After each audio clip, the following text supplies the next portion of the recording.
delicios en la tierra de plenitud, donde ríos de salvación. Bendito eres Dios, bendito eres Dios, aunque esté en medio del dolor y se valle de sombra estoy. Bendito eres Dios, cada bendición que tenga, te alabaré en medio de la tormenta, aún así diré, bendito sea el nombre del Señor.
Estamos alabando al Rey de Reyes y Señor de Señores, amén. Él es bendito, bendito, bendito entre las naciones, bendito entre los pueblos, y le alabamos con todo nuestro ser, porque a eso venimos, a estar aquí alabando a nuestro Dios. Vamos a ver, vamos a cantar. Bendito sea el nombre del Señor, bendito eres mi Dios.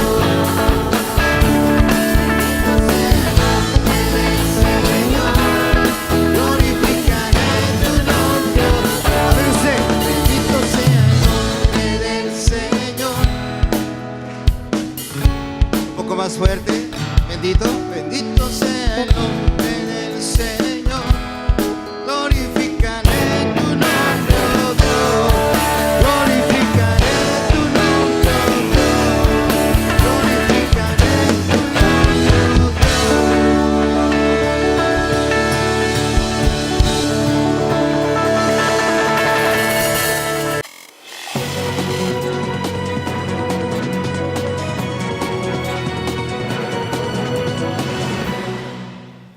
Bienvenidos al enfoque de esta semana. He estado meditando en una frase últimamente que se llama esquemas mentales.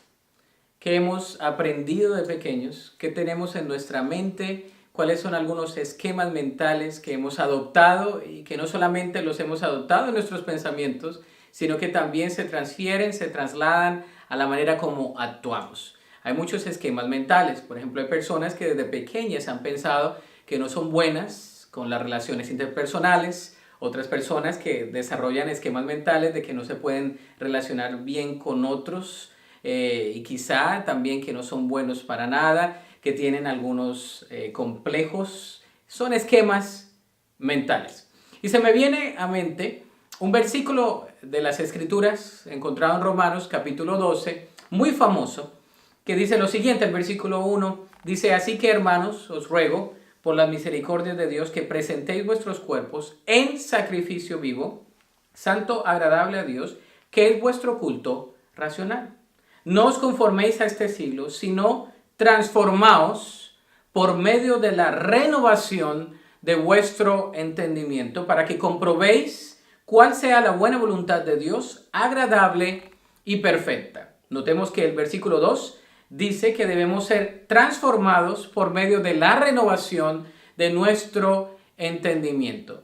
Y yo creo que podemos reemplazar entonces que debemos ser transformados por medio de la renovación de los esquemas mentales, de lo que hemos pensado, de lo que hemos adoptado, de lo que hemos vivido, de nuestra vida misma. Hay ciertos ciclos y esquemas de comportamiento que vienen por lo que pensamos. Nunca puedes cambiar la manera de vivir si no cambias la manera en que piensas tu vivir. Nunca puedes cambiar la manera que puedes sentir de manera diferente si no empiezas a hacer un ejercicio de cómo cambiar tus pensamientos y tus esquemas mentales. Si piensas que no eres bueno para cierta cosa, si siempre vas a ser un fracaso, si siempre tienes un complejo de inferioridad, de autoestima, o quizás piensas lo contrario, piensas que eres muy orgulloso, que el mundo es mejor contigo, piensas que la vida es mejor de las otras personas porque tú estás ahí. Yo no sé qué esquema mental tengas de infancia. Algunos esquemas mentales son recibidos, adoptados por nuestra cultura, otros esquemas mentales son adoptados por la familia, por la tradición, otros esquemas mentales son adoptados por la cultura, por la moda, por las tendencias. Hay muchos esquemas mentales. Pero ¿cuál es el esquema mental que Dios quiere para nosotros? ¿Qué es lo que nos va a ayudar a crecer, a experimentar la voluntad de Dios? La palabra de Dios es explícita cuando nos dice que debemos estar transformados por medio de la renovación de nuestro entendimiento para poder comprobar la voluntad de Dios. Debemos quitar esos esquemas mentales que son tan nocivos, esos esquemas mentales que nos traen los pensamientos negativos, que nos traen el pasado, que nos traen la culpabilidad, que nos traen los complejos, que nos traen los abusos, todo lo que ha pasado en el pasado y que nos marca el presente y el futuro. La palabra de Dios dice que debemos ser transformados. Dios no quiere en ninguna instancia que nosotros guardemos esquemas mentales y moldes de acuerdo a este mundo o menos de acuerdo a nuestra pasada manera de vivir. Dios quiere darnos un nuevo molde. Él no necesita reformar, Él necesita transformar nuestra vida y darnos un nuevo molde para que Él pueda trazar en nosotros un nuevo esquema mental, un nuevo esquema emocional y por ende un nuevo esquema de vida. Así que cuando te encuentres en la situación donde sientes que tienes algunos esquemas mentales que vienen a tu mente que no son buenos y que no te dejan crecer para entender la voluntad de Dios, renuncia a esos esquemas mentales y haz lo que la palabra de Dios te dice. Preséntate a Dios como un sacrificio vivo, es decir, preséntate a Él de todo corazón.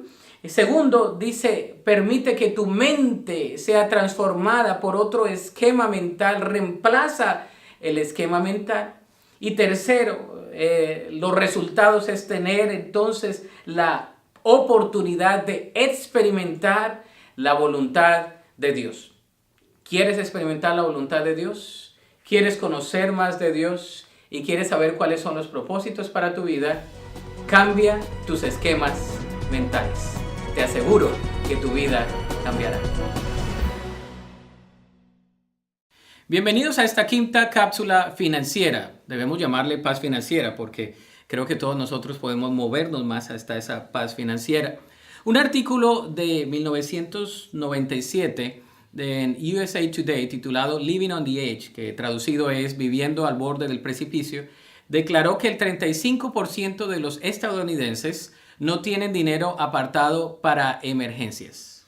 Sí, en las clases de paz financiera hay una sesión, una clase específicamente para empezar a ahorrar dinero para emergencias, porque algo siempre va a pasar y a veces nos olvidamos que el 25 de diciembre siempre llega y sin falta, y mucha gente gasta mucho más de sus ingresos para ese mes y llevan las deudas hasta enero, febrero, marzo.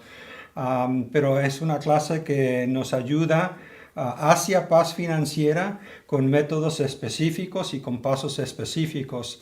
Y muchas personas en ambas iglesias en Calvary en español y Calvary en inglés han tomado esas clases con mucho éxito y yo hago los impuestos para algunos de ellos y yo he notado una significante aumento, incremento en su dar y también yo he visto en sus rostros que por fin tienen paz. Ujú. Bueno, muchas personas tienen deudas, ¿no? Además de su hipoteca y el carro y todo lo que pagamos.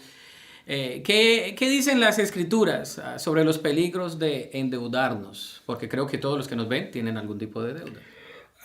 Exactamente, y Proverbios, volviendo a Proverbios, es el libro que nos da tanta sabiduría, 22:7, así como el rico gobierna al pobre, el que pide prestado es sirviente al que presta. Interesante. Proverbios 22, del 26 al 27, dice: no te comprometas a garantizar la deuda de otro, ni seas fiador de nadie. Si no puedes pagar, te quitarán hasta la cama en la que duermes. Sí, es muy interesante porque muchos padres y firman préstamos para sus hijos y los hijos no lo pagan porque no tienen esa responsabilidad. Y en tiempos antiguos, si uno no tenía el crédito para comprar algo, no le daban el dinero. Uh-huh. Ahora le dan el dinero aún al que no lo puede repagar, pero le quitan hasta su cama si no lo paga. Es un principio bíblico que nos habla de que a veces podemos ser esclavos si pedimos mucho prestado y también de no endeudarnos y de no ser fiadores. Gracias por mirar esta cápsula financiera. Hasta la próxima oportunidad.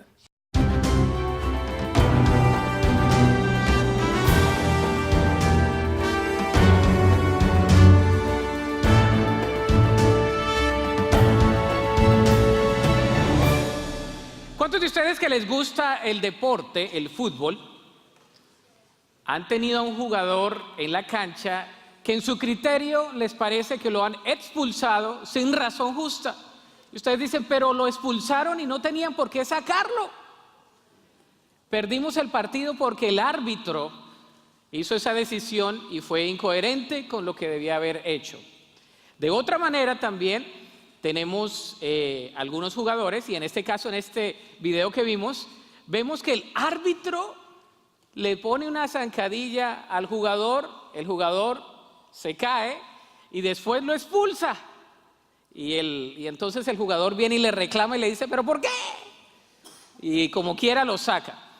Ha pasado eso en mundiales, ha pasado eso en muchas ocasiones, en muchos lugares, y aquellos que hemos estado creciendo en Latinoamérica y que el fútbol, aunque no seamos tan seguidores, lo vemos, a veces decimos es muy injusto. A nivel personal, ¿te han echado de un lugar donde querías estar? Por ejemplo, llegas a una reunión y no era la reunión. Llegas a un lugar donde supuestamente tenías que llegar y no era, y te están haciendo la cara como ¿quién lo invitó? ¿Le ha pasado o no le ha pasado? ¿O has llegado a un lugar donde te hacen mala cara porque no te han invitado y vas, como dicen en mi país, de gorrero? Freeloader, ¿verdad? Como dicen en inglés. Ahora, a nivel personal también, ¿cómo se siente el ser rechazado? Por ejemplo, a veces llegamos a la iglesia y tenemos ciertos lugares donde nos sentamos. ¿Cuántos de ustedes se sientan en el mismo lugar todos los domingos? Pero cuando llega tarde se siente enojado porque le tomaron el lugar. Una vez un hermano estaba tan enojado al final del servicio, me dice, pastor, en mi silla estaba sentado otra persona. Le digo, hermano, ¿a qué hora llegó? No, cuando usted estaba comenzando el sermón. Le digo, no, venga más temprano. Nos sentimos rechazados sin razón justa. A veces nos rechazan con razón y a veces sin razón. Jesús, nuestro ejemplo máximo, somos seguidores de Cristo. Nos encontramos en el Evangelio según San Marcos en nuestra miniserie llamada Controversia. Y el día de hoy hemos titulado este mensaje, esta reflexión, Controversia Social. El Señor Jesús fue rechazado en muchas ocasiones, múltiples ocasiones, y en esta ocasión vamos a ver algo de la controversia social. Y para eso vamos a estudiar lo que el Señor Jesús experimentó en un encuentro con un hombre en el Evangelio según San Marcos capítulo 7, nos encontramos en el capítulo 7, del verso 31 al verso 37. Dice así la palabra del Señor. Está ahí en la pantalla para que siga la misma versión. Jesús salió de Tiro y subió hasta Sidón antes de regresar al mar Galilea y a la región de las 10 ciudades. Le trajeron a un hombre sordo con un defecto del habla y la gente le suplicó a Jesús que pusiera sus manos sobre el hombre. ¿Para qué? Para sanarlo, dice ahí la escritura. Jesús lo llevó aparte de la multitud para poder estar a solas con él. Fíjese lo que pasa aquí, esto está impresionante. Metió sus dedos en los oídos del hombre, después escupió sobre sus propios dedos y tocó la lengua del hombre. Y dice la palabra de Dios, mirando al cielo, suspiró y dijo, Efatá, ¿qué significa qué? Ábranse. Yo quiero que usted se imagine ese escenario. Y el versículo 35 nos habla de lo que sigue ahí. Dice, al instante el hombre pudo oír perfectamente bien y se le desató la lengua, de modo que hablaba con total claridad. Jesús le dijo a la multitud que no le contaran a nadie, pero cuanto más les pedía que no lo hicieran, tanto más hacían correr la voz. Quedaron completamente como asombrados y decían una y otra vez, todo lo que él hace es maravilloso, hasta hace oír a los sordos y les da capacidad de hablar al que no puede hacerlo. Vamos a orar. Dios, te damos gracias por tu palabra revelada.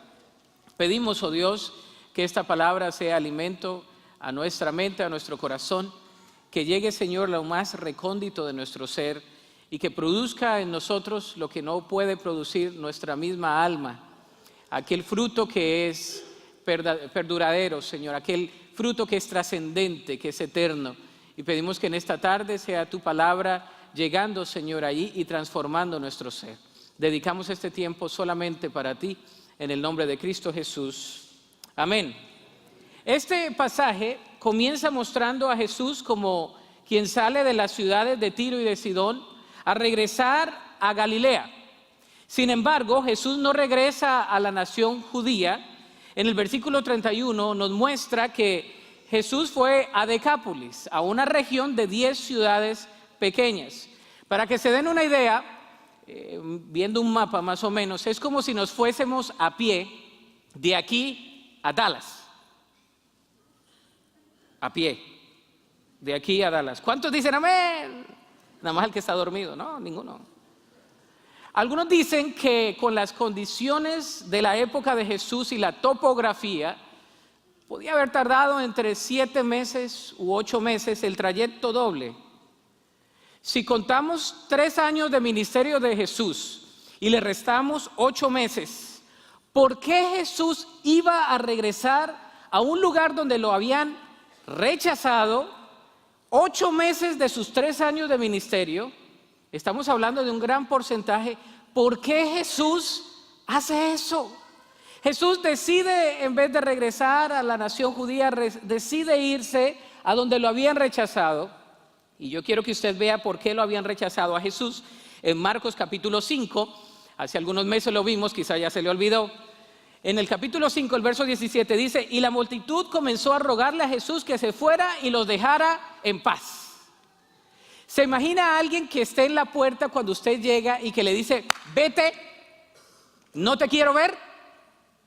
No, es su esposa, hermano, no. Eso le pasó a Jesús.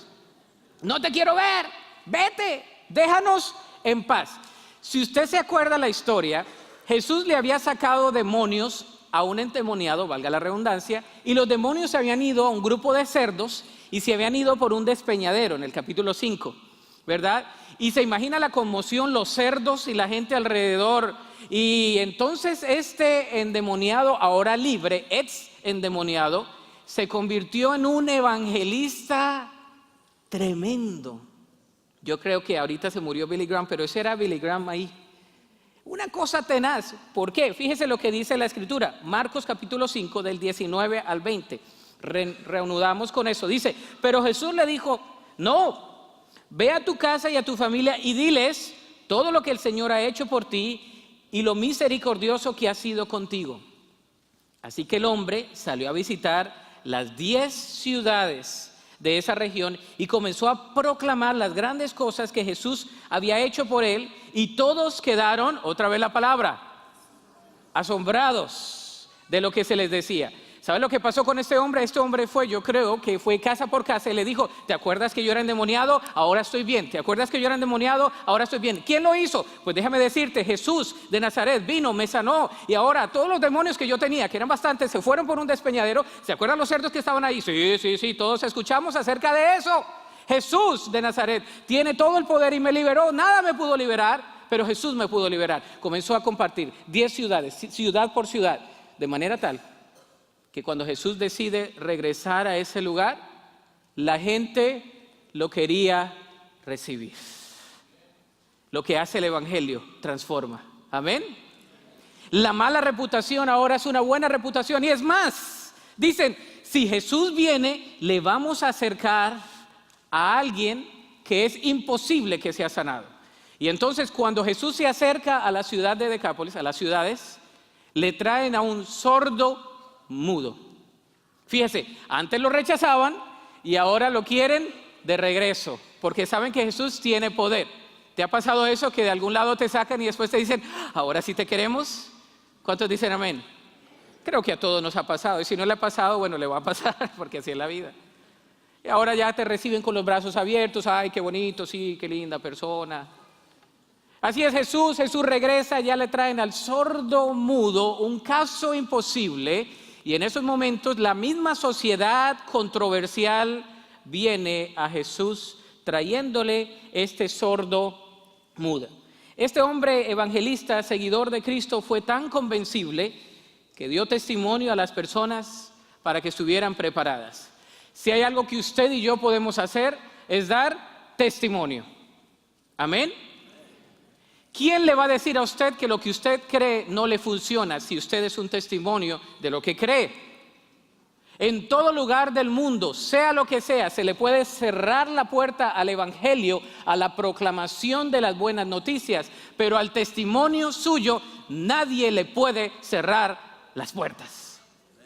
Donde quiera que vaya, usted puede decir: esto es lo que yo creo, esto es lo que Jesús ha hecho por mí, mi vida ha sido transformada, y podemos compartir la palabra de Dios.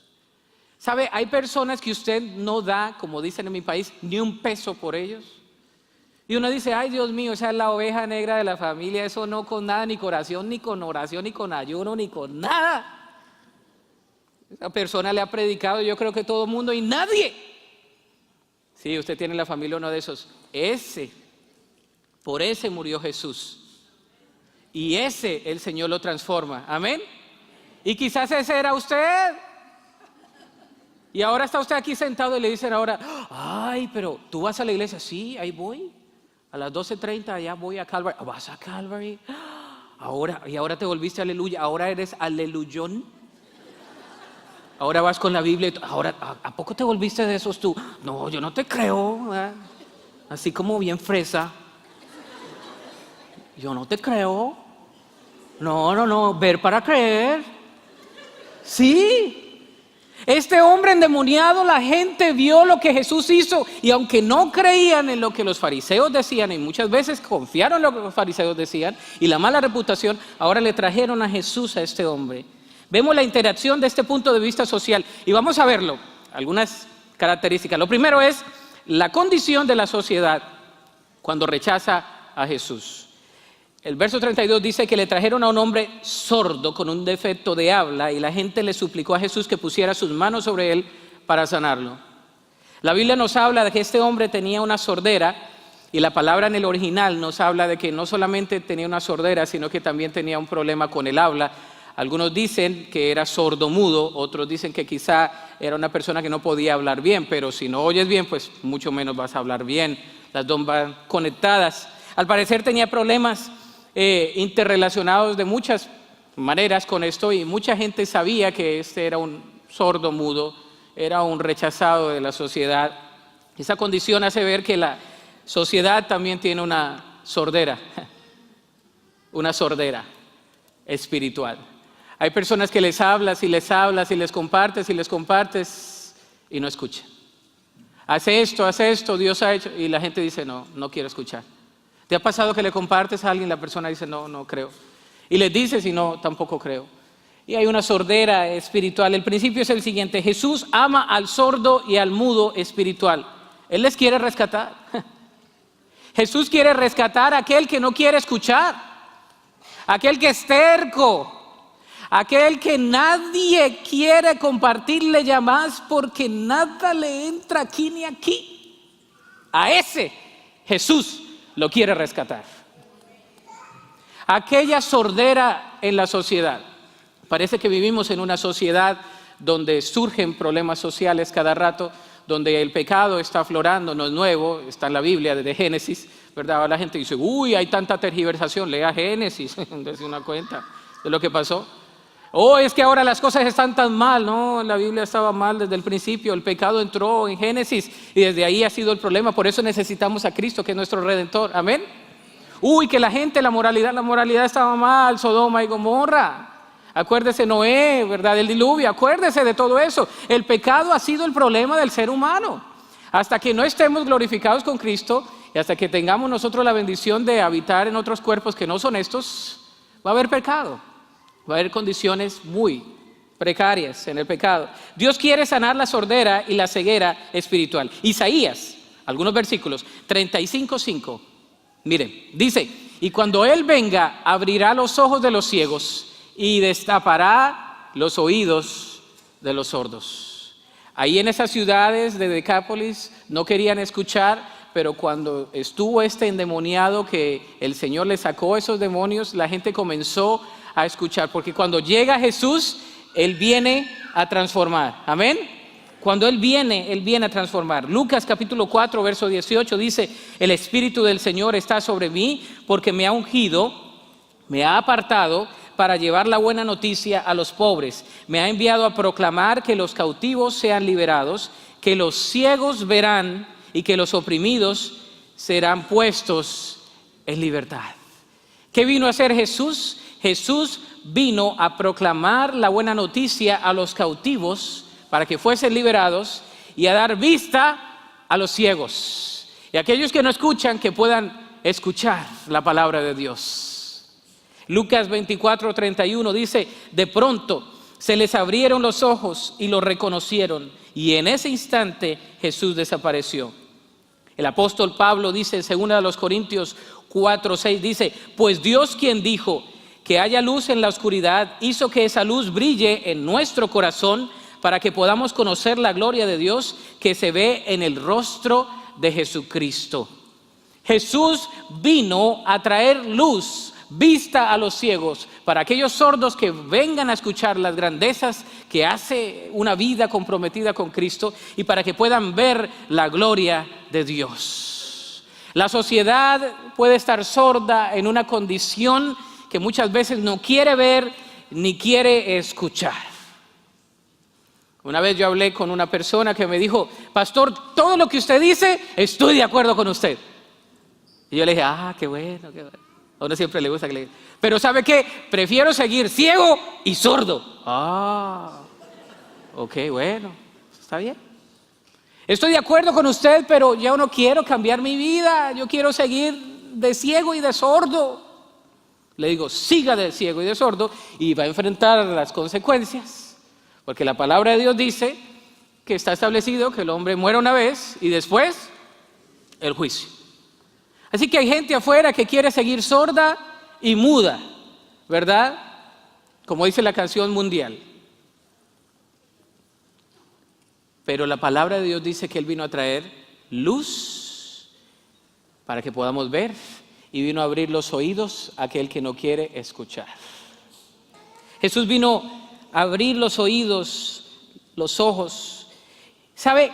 Jesús tiene un cuidado de los incapacitados también. Dios tiene cuidado de aquellas personas que no pueden valerse por sí mismas y vemos que en este episodio la sociedad trae al sordo mudo a Jesús. Y hay ahí algo, si lo vemos como unas personas sociólogas o antropólogas, podemos ver que nuestra sociedad necesita cuidar a aquellos que no pueden cuidarse por sí mismos. Amén. Hay una responsabilidad en nosotros de ayudar a aquellos incapacitados, discapacitados, con inhabilidades. La sociedad misma la usa el Señor para poder cuidar a esa sociedad. Y quizás usted tiene un llamado para trabajar con personas especiales. Yo sé que usted es muy especial, pero las personas verdaderamente especiales que tienen discapacidades, Dios tiene un cuidado para ellos. Amén. ¿Sabe? A mí me llama la atención las personas que dedican su vida a servir a personas incapacitadas, porque tienen un llamado muy loable, un llamado especial. Y aquí en este episodio lo vemos que el Señor se preocupa por ellos. Jesús tiene cuidado de los incapacitados. La condición de la sociedad. Lo segundo es la cura para la sociedad. Dice aquí la Escritura, Jesús lo llevó aparte de la multitud para poder estar a solas con él. Metió sus dedos en los oídos del hombre, después escupió sobre sus propios dedos y tocó la lengua del hombre. Y dice, mirando al cielo, suspiró y dijo, Efatá, que significa ábranse. Al instante el hombre pudo oír perfectamente y se le desató la lengua, de modo que hablaba con total claridad. Me llama la atención lo que hace Jesús aquí. Jesús trae una solución para la sociedad. Jesús es la cura para cualquier sociedad. Cuando entra Jesús, las vidas cambian y la sociedad cambia. La solución para la sociedad es una transformación individual. Lo que hace Jesús con este hombre es impresionante. El hombre viene, lo traen, y Jesús mete sus dedos en los oídos del hombre sordo. Y a mí me gusta describir los escenarios para que usted los piense y los procese. Se imagina un hombre sordo, mudo, que no muchas personas cuidaban. ¿Cómo estarían los oídos de ese hombre? Sí, así, haga la cara de fuchi. Esa es la reacción que quiero. Así, unos oídos mugres, llenos de cera.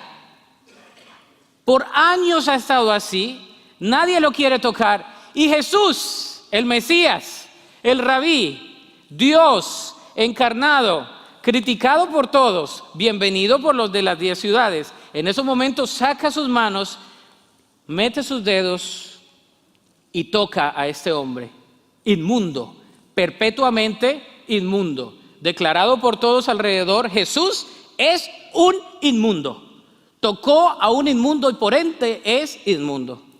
Y no queda ahí. Como él no le escucha, Jesús hace lo que yo le llamo, ¿verdad? Sign language, lenguaje de señas, porque como no le escuchaba, Jesús le hace una conexión individual.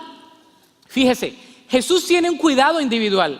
Jesús viene a él, le toca y hace un lenguaje externo, corporal, con sus dedos le toca los oídos y le está diciendo con eso, algo voy a hacer con tus oídos. Él no sabía qué estaba, pero él sabía que algo iba a hacer con sus oídos. ¿Estamos o no estamos? Y después de eso, yo creo que el sordo se queda ahí, bueno, ¿y ahora qué va a pasar? Después de eso, Jesús, como si fuera poco, pone saliva y entonces, dice la Escritura, hay muchos comentarios, unos dicen que puso, otros que no, pero lo que sí sabemos es que toca la lengua de aquel mudo. La lengua. Hermano, yo los amo a todos ustedes, pero yo no les quiero tocar su lengua. ¿Se imagina? Sí, salgan todos y hermano, venga y le toco la lengua. Para quedarle bonito toda la semana. No. ¿Se imagina la batería de todos? ¡Fuchi! Me pregunto yo, ¿por qué Jesús tuvo que hacer eso? ¿Acaso Jesús no tenía poder? Jesús muchas veces sanó sin estar. Le dijo, vete que tu hija está sanada, la hija de Jairo. Y llegó y estaba sana. Solamente di la palabra y mi criado sanará. Jesús no tenía que hacerlo, pero Jesús nos muestra sociológicamente, antropológicamente, que a Él le preocupa la vida individual de cada uno de nosotros y se acerca a nuestra necesidad individual. ¿No se alegra usted de eso? Que Jesús se acerca a nuestra necesidad individual. Él sabe qué es lo que necesitamos y se acerca a tocarnos como un maestro, magistralmente. El maestro se acerca a tocarnos a nuestra necesidad. No hay nadie que pueda refutar un toque especial del maestro, porque cuando toca al maestro somos completamente transformados. Transformados.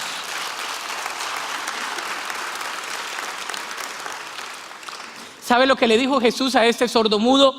No eres un problema. Eres una persona importante para mí y deseo cuidarte. Ese fue el mensaje. Tú no eres un problema, eres importante para mí y deseo cuidarte.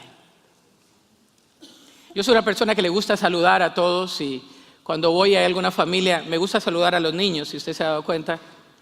A veces tienen a los niños por acá atrás. Y a veces le digo, ¿cómo estás? ¿Cómo estás? Me gusta hacer un contacto personal, porque es importante. Es importante saludar a todos, es importante reconocer que hay valor en el ser humano. Es importante acercarnos a la persona individualmente y hacer un contacto de repente. Jesús se acercó a todos y les dijo, ven. ¿Se acuerda del hombre que le dijo que fuera y tocara las aguas de una piscina y que pusiera ahí en sus ojos? En otra ocasión también usó lodo. Muchas cosas el Señor Jesús usó. A cada uno de manera específica, en su condición individual, el Señor le ministró. Y la pregunta del día de hoy es, ¿cómo te está tocando el Maestro hoy? ¿Y cómo estás tocando tú la vida de otras personas? Porque si el Maestro te tocó, tú debes tocar a otros con el mensaje del Maestro, con la misión del Maestro. El Señor Jesús continúa haciendo algo muy especial en el ministerio de este hombre, ya que no puede hablarle verbalmente porque no le escucharía. Jesús usa una manera especial para comunicarse con él. Y puse una frase aquí, dice, la cura para la sociedad es una relación personal con Jesús, quien sana y transforma. ¿Sabe cuál es la cura para la sociedad? Si necesitáramos más educación, pues el Señor hubiera mandado un educador. Si necesitáramos a muchos psicólogos, el Señor hubiera venido en forma de psicólogo. Si el Señor hubiera mandado el problema de un economista, el Señor hubiera mandado un economista. Pero el Señor envió a un redentor porque necesitamos a alguien que nos limpie del pecado que nos consume a nosotros. Todas las demás cosas son importantes. Pero cuando la persona tiene una relación personal con Jesús, Él sana y transforma. Hay propósito de vida, hay pasión en la vida. Y yo puedo perseguir el propósito de Dios para mí y puedo cumplir el diseño por el cual el Señor me creó a mí para su gloria. Pero cuando no conocemos a Jesús, nuestra vida no puede ser transformada. La palabra que pronunció Jesús al sordo la pudo escuchar porque los oídos ya le eran abiertos. Y me llama la atención lo que el Señor Jesús usa. Dice que miró ¿a dónde? ¿A dónde miró Jesús? No, ya se durmieron, no quieren carne. ¿A dónde miró Jesús? Al cielo. Miró hacia arriba. ¿Sabe? A veces nosotros hacemos todo menos lo que Jesús hizo. A ver, ¿quién me está mirando? No, Jesús miró hacia arriba, porque Jesús estaba dependiendo de su Padre. Y Jesús sabía que toda la gloria iba para su Padre. Y cuando miró hacia arriba, dijo, ábranse, efatá. Ábranse, pero miró hacia arriba porque los recursos vienen de arriba, de nuestro Padre Celestial, nuestras fuerzas vienen de arriba, de nuestro Padre Celestial, nuestra fuerza viene de arriba, de nuestro Padre Celestial, nuestra autoridad viene de arriba, de nuestro Padre Celestial. No podemos vivir en la esfera humana porque no tenemos poder cuando Dios nos lo da en la persona de Cristo Jesús, en el poder del Espíritu Santo y de su palabra que nos transforma a cada uno de nosotros. Pero nosotros no tomamos autoridad porque Jesús miró hacia arriba a su Padre. Jesús nunca lo vemos prepotente. Jesús lo vemos siempre en dependencia absoluta de su Padre para darle la gloria al Padre. ¿Sabe? Jesús nunca se dio la gloria a sí mismo. Siempre se la dio al Padre. Siempre. Ábranse. Muchas veces nuestros ojos, nuestros oídos, nuestras situaciones no cambian porque miramos a todo, menos a nuestro Padre Celestial. Nuestra posición ha cambiado. ¿Sabe? Algunas personas todavía se refieren que son pecadores.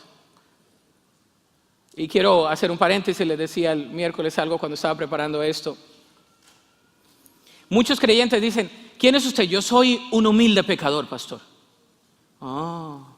¿Quién es usted? Yo soy un humilde pecador redimido por la sangre de Cristo. ¿Quién es usted? Soy pecador. ¿Sabe? La mayor parte de creyentes nos creemos todavía pecadores. ¿Y sabe que en la Biblia encontramos que cuando una persona verdaderamente reconoce a Cristo como Salvador, no se le vuelve a decir pecador? Se le dice santos, redimidos, hijos de Dios. Y el creyente muchas veces todavía dice, ¿quién es usted? Soy pecador, es que yo soy pecador, es que cometí un error, soy pecador. ¿Cuántos han escuchado? Nadie es perfecto, todos cometemos pecado. ¿Cuántos han escuchado esa? La típica, ¿no? ¿Usted cometió un error? Ay, pastor, pero es que usted sabe, nadie es perfecto, todos somos pecadores. Claro que sí. Pero el problema es que su posición no la ha cambiado. El apóstol Pablo en ninguna de sus epístolas se dirigió a la iglesia en Corinto, inmundos pecadores redimidos por la sangre de Jesús. No, siempre se dirigió a ellos, a los santos que se reúnen en este lugar, en este lugar, en este lugar, en este lugar. Hay una frase por ahí que muchos la han usado, no hay nada nuevo debajo del sol, que dice que posición cambia situación. A veces nosotros nos vemos en nuestra posición como pecadores y seguimos practicando el pecado todos los días como si no hubiéramos salido de las tinieblas a la luz. El Señor quiere que nosotros seamos santos. Y claro que una persona redimida por la sangre de Jesús en su posición es santificada y justificada y tiene un proceso de restauración en su vida y un proceso de santificación, pero el objetivo es que cada día vamos a pecar menos. Si yo le digo a usted, ¿usted peca menos que el año pasado? ¿Qué diría usted?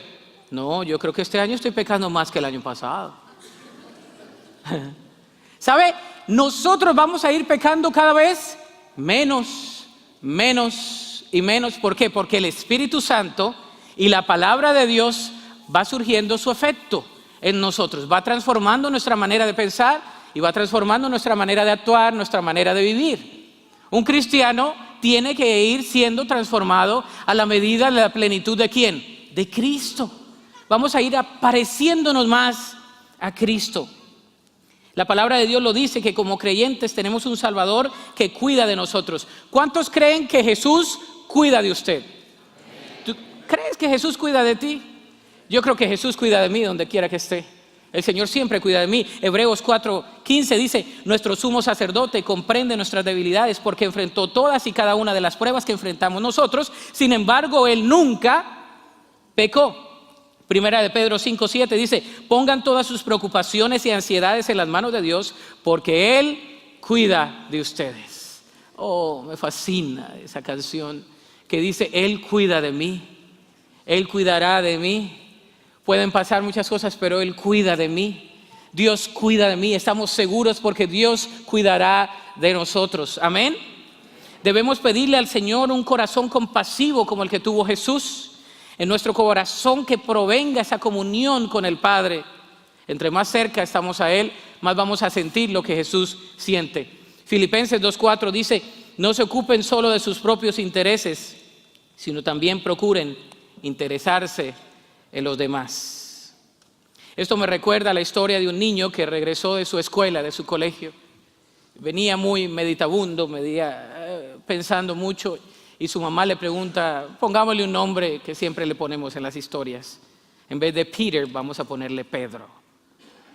Pedro, ¿qué te pasa, Pedro? Pedro se sienta en la mesa y le dice, lo que pasa es que mi amigo Johnny llegó a la escuela y nos compartió que su papá había muerto y que ayer su mamá, sus dos hermanos y él enterraron a su papá. Estaba llorando con tanto enojo, decía que no sabía por qué había perdido a su papá y decía, ¿por qué? Why, and why? Y entonces la mamá, intrigada, se sienta con Pedro y le dice, Pedro, ¿qué hiciste tú en la mesa con Johnny? Y Pedro le dice, mamá, yo me senté con él y me puse a llorar con él también.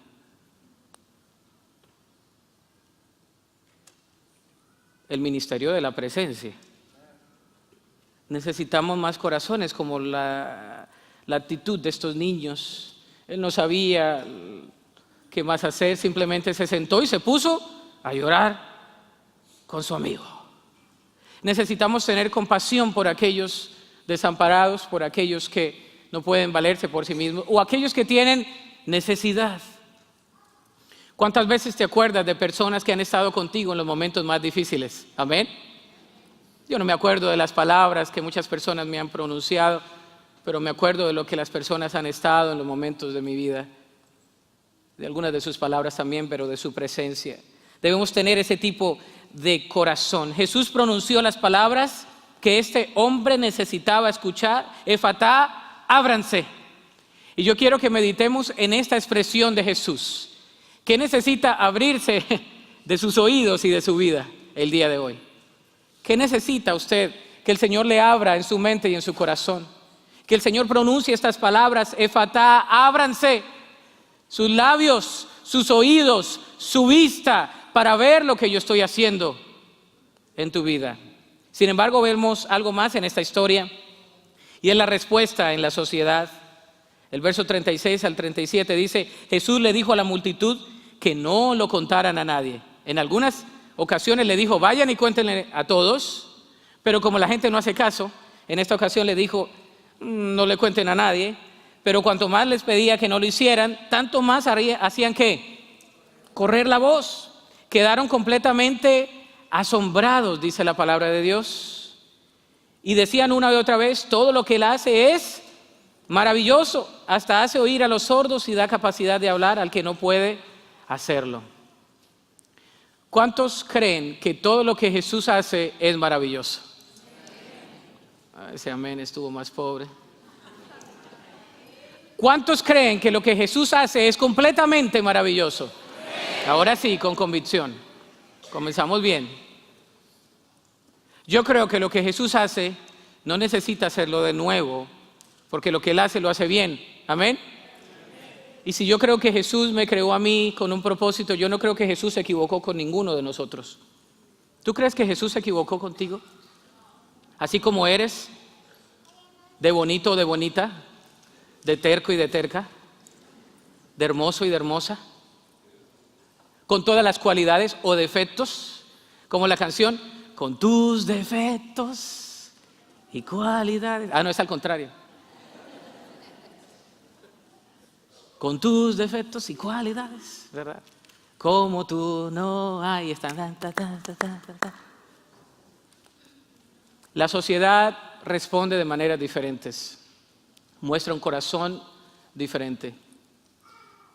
El día de hoy yo no sé qué tipo de corazón tienes, porque eso nada más Dios lo sabe.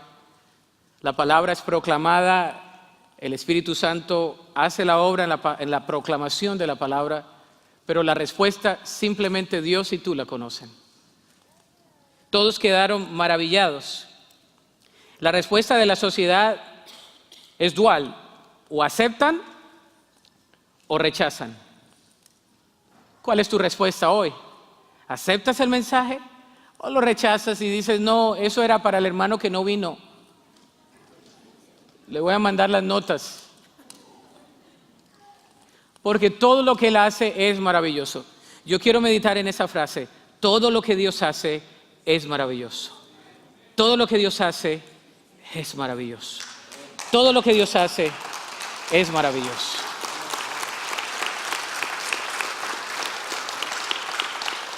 Yo no sé qué nos traerá el futuro. Yo no sé cuál será mi futuro. Yo espero morir conociendo a mis bisnietos. Tengo un bisabuelo que murió a los 90 y algo, y todavía escuchaba y veía, todo bien. Tengo una de 90, ya llegó. Mi mamá murió joven. No sé cuántos años yo tenga. No sé cuál es mi futuro. Pero ¿sabes qué? Estoy confiado que los días que yo tenga y los días que tú tienes de parte de Dios, el Señor te puede usar, porque Él, todo lo que hace es maravilloso, porque Él cuida de nosotros. ¿Qué podemos hacer en medio de una controversia social? Primero, amar al prójimo. Amar al prójimo. Mateo 22:39 dice, hay un segundo mandamiento que es igualmente importante: ama a tu prójimo como a ti mismo. Aquel que te cae mega reque gordo, confiesa ese versículo. Ahí sí vamos a usar. Ama a tu prójimo como a ti mismo. No te veas tú en primer lugar. Siempre que tú te veas, mírate en el segundo lugar. Segunda cosa, tener compasión por los desamparados. Fíjese, Efesios 4:32 dice, más bien sean bondadosos y compasivos unos con otros y perdónense mutuamente, así como Dios los perdonó a ustedes en Cristo Jesús. Debemos tener compasión por otras personas que son diferentes. Debemos tener bondad por otras personas, compasión, y debemos perdonar. Diga conmigo, perdonar. ¿Sabe que si pudiéramos tocar el perdón todos los domingos, sería el sermón que necesitamos? Porque nos cuesta tanto perdonar. Es que me la hizo, es que me habló, es que no me miró, es que no me dijo. Y siempre batallamos con el perdón. ¿Qué podemos hacer más en la sociedad? Actuar en justicia. Y este es un pasaje que me fascina. Miqueas 6:8 es muy descriptivo del creyente, de lo que debemos hacer en nuestra sociedad. Dice, ya se te ha declarado lo que es bueno.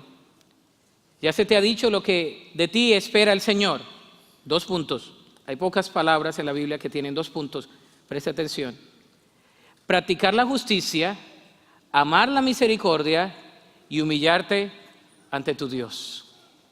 Practicar la justicia. Es difícil ser justo. Amar la misericordia, ser misericordioso, también es difícil.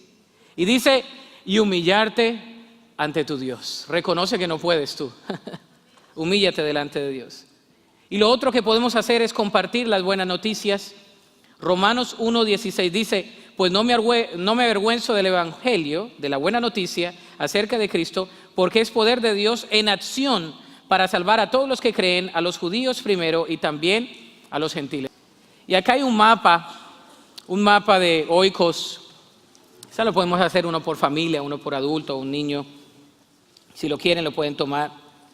Y el objetivo es de que pongamos nuestro nombre en el centro. Y alrededor vamos a comenzar con algo simple. 5 personas. Y abajo tiene aquí, pon tu nombre en el centro. Dice, ay pastor, eso me gustó, me gusta hacer el centro. Aquí pon tu nombre en el centro. Vamos a dejar que el día de hoy seamos el centro, por lo menos en este ejercicio. Y vamos a poner 5 nombres aquí de personas donde vamos a compartirles de Cristo.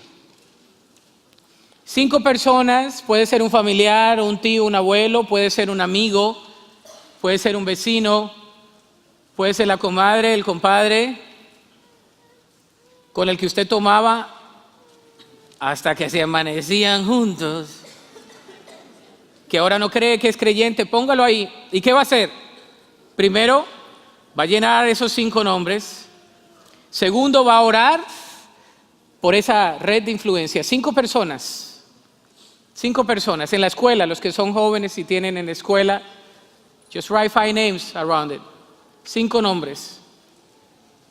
Y lo cuarto que vamos a hacer es compartir. Y tú dices, ¿qué puedo compartir, pastor? Yo no sé, yo no he ido al evangelismo explosivo. Yo no sé compartir. Comparte tu testimonio. Comparte lo que Jesús ha hecho. El endemoniado no sabía toda una exposición, simplemente dijo, Jesús tiene poder. Me quitó a mí mi problema y ahora te puede quitar el tuyo. ¿Quieres conocerle? Amén.